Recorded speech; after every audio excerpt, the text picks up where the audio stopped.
नमस्कार, आध्यात्मिक संसार में आप सभी लोगों का स्वागत है। अप्सरा से दिशावे के एक प्रश्न में यह जानकारी हम प्रकाशित कर रहे हैं। उम्मीद करते हैं इस जानकारी का गलत प्रयोग नहीं किया जाएगा, क्योंकि यह जानकारी गोपनीय भी है। हालांकि इस पर तंत्र की गोपनीयता का नियम लागू नहीं होता है, फिर भी यह जानकारी गोपनीय ही है। तो साधकों से हमारा अनुरोध है कि इस जानकारी का गलत प्रयोग ना करें, अन्यथा जो भी परिणाम प्राप्त होंगे साधक उसका स्वतः जो है जिम्मेदार होगा। तो जानकारी को पूर्ण रूप से समझने के लिए अंत तक बने रहें।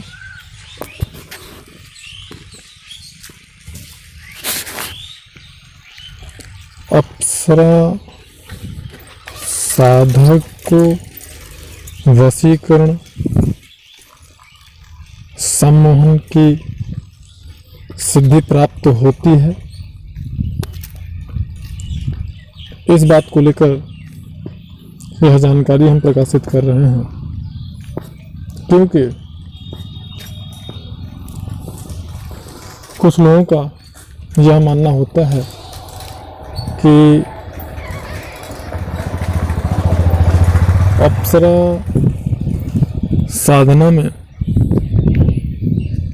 जो साधक पारंगत होते हैं, जो सफलता प्राप्त करते हैं, क्या उनको वशीकरण या सम्मोहन की सिद्धि प्राप्त हो जाती है, या वशीकरण और सम्मोहन में प्राप्त होता है ऐसा? तो इसके लिए जिन भी साधकों ने हमारे प्रीवियस वीडियोस को देखा होगा उन्हें तो इसकी जानकारी जरूर होगी। हालांकि इस पर हमने कभी खुल करके विस्तृत जानकारी देने का प्रयास नहीं किया, लेकिन आज हम यह जानकारी प्रकाशित कर रहे हैं ताकि आप भ्रम में न रहें।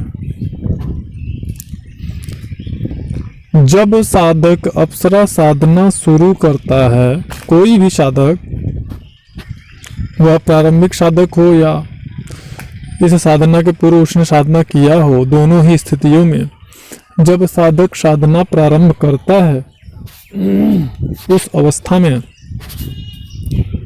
साधना के 4-6-10 दिन जब गुजर जाते हैं, तभी साधक में जबरदस्त आकर्षण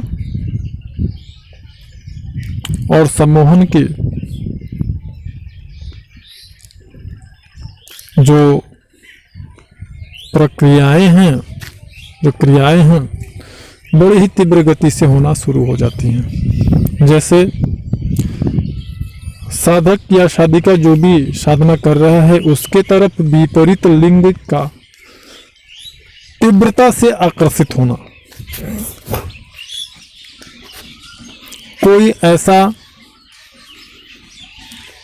व्यक्ति जिसे कभी उस मान लीजिए साधक या साधिका ने प्रपोज किया हो या लाइक किया हो, या उसके प्रति उसके हृदय में प्रेम भाव उत्पन्न हुआ हो कुछ समय के लिए, ऐसे व्यक्ति या साधक का ऐसे व्यक्ति का साधक या साधिका से साधना काल में संपर्क करना। जो भी साधक अप्सरा साधना किए हैं या कर रहे हैं, वो हमारी बातों को बखूबी अच्छे तरीके से समझ रहे होंगे। तो यह असर जो है, और साधक या साधिका अगर कहीं जॉब कर रहे हैं, कहीं पे कोई नौकरी कर रहे हैं, उस दशा में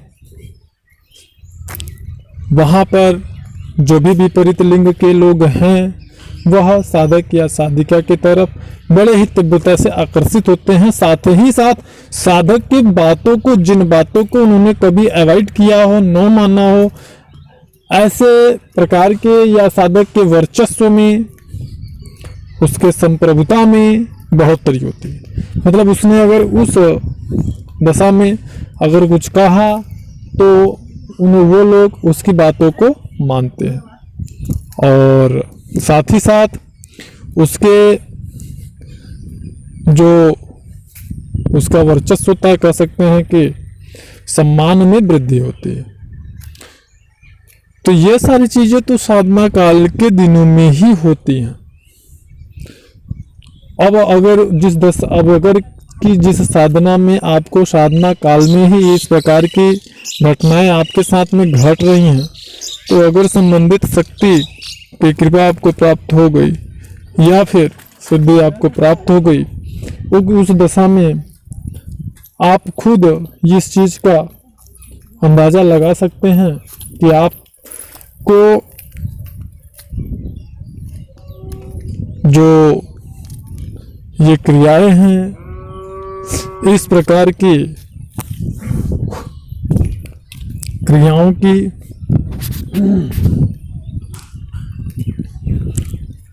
जो खूबियां हैं वो आपके अंदर आ जाएंगी या नहीं आ जाएंगी, इसका अंदाजा तो साधक स्वयं लगा सकता है।